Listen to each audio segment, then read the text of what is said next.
Hi, I'm Kermit Lynch. I'm not here to talk about my new CD, Donuts and Coffee. I'm here to talk about Vieux Télégraphe, one of the wines I think, maybe along with Domaine Tempier, that we're best known for. And it's a little bit curious because there's such a similarity between the two domains. At Tempier, it was Francois and Jean-Marie Perrault that worked together. I started with, of course, Lucien Perrault and Lulu before the boys took over. And at Vieux Télégraphe, when I first started going, I was under the care of Henri Brunier, who had a lot to do with creating the domain we know today, clearing the La Croix plateau and planting vines. Let's see. Oh yeah, to get back to its two sons, Daniel and Frédéric Brunier, and just what a coincidence, Maggie Brunier and Lulu Perrault were both great cooks. So I really enjoyed my visits there. Always a feast with a lot of old wines. A party, yeah. I showed up in 1976 for the first time, thanks to Don Blackburn, who gave me the address. He knew he was a customer, and he knew I was going to Châteauneuf-du-Pape. He'd worked in the wine world a little bit in France. And thank you, Don. That was a great one. I've become great friends with the Bruniers. We're partners at Les Palières in Gigondas. Ta-da. So I started, I remember it was 71 and 72 vintages. 71 was really an excellent vintage. 72 didn't have a great reputation, just like in Burgundy. But the Vieux Télégraphe really stood out. And then again, right afterwards, came the 77 vintage at Vieux Télégraphe. And whereas at Tempier, for example, and almost every other domain in the south, it wasn't the greatest success imaginable. A lot of rain, just seemed to be made for mediocre wines.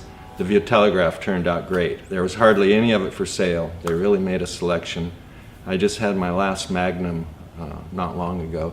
It was a wine, it didn't have that ampleur of Châteauneuf-du-Pape that we usually talk about. It was more tight, more Bordeaux in structure, but incredible aromas, incredible flavors. So there's one of the reasons I stick with Vieux Télégraphe, and I think one of their strong points. They're really consistent compared to other domains in the south of France. The other night, again, because I've done it several times with the staff over the years, we had a vertical tasting of Vieux Télégraphes, starting with the 2009 and going back to two 1983s. To start out, we compared the 2009 Vieux Télégraphe with, I think it was 9 other Châteauneuf-du-Papes from 2009. And the strongest wines, I think by far, were Vieux Télégraphe and Clos des Papes. Clos des Papes has long been one of my favorites. I don't import it, but it's long been one of my favorites at Châteauneuf. The thing today is it's twice as expensive as Vieux Télégraphe, so that might make a difference to you. Anyway, real strong vintage for both. Good big wines, you know, the typical Châteauneuf-du-Pape that we know from the history of the appellations in France. So we went back through the vintages. Just my own taste, I'll tell you, I was very impressed by the 2008. It's drinking beautifully now. In fact, I've started pulling bottles at home. It tastes so good. I was really shocked the 1984, which was, again, a really disastrous vintage, was still showing really well. Then with the 83, I had one bottle from the French bottling, which is to say filtered, and the 83 for us, which was unfiltered. And here's what happened. The staff favorite of the old wines was the unfiltered 83. The least favorite was the filtered 83.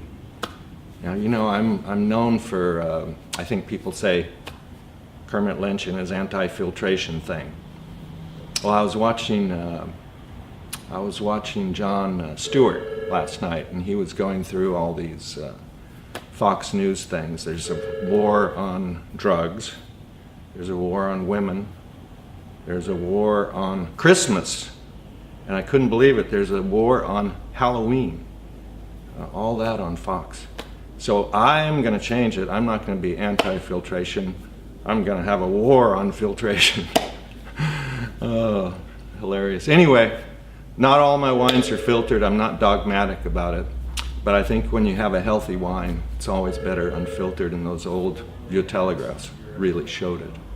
And I've done the same comparisons at Tempier over the years, and when you can compare the two and see how they've aged, you know it's not just a matter of taking out a little sediment. It takes out everything, including aging potential. Anyway, hope I didn't go on too long. Thanks, and the 2010 Vieux Télégraphe, one of the best I've ever tasted, is on pre-arrival this month. Thanks.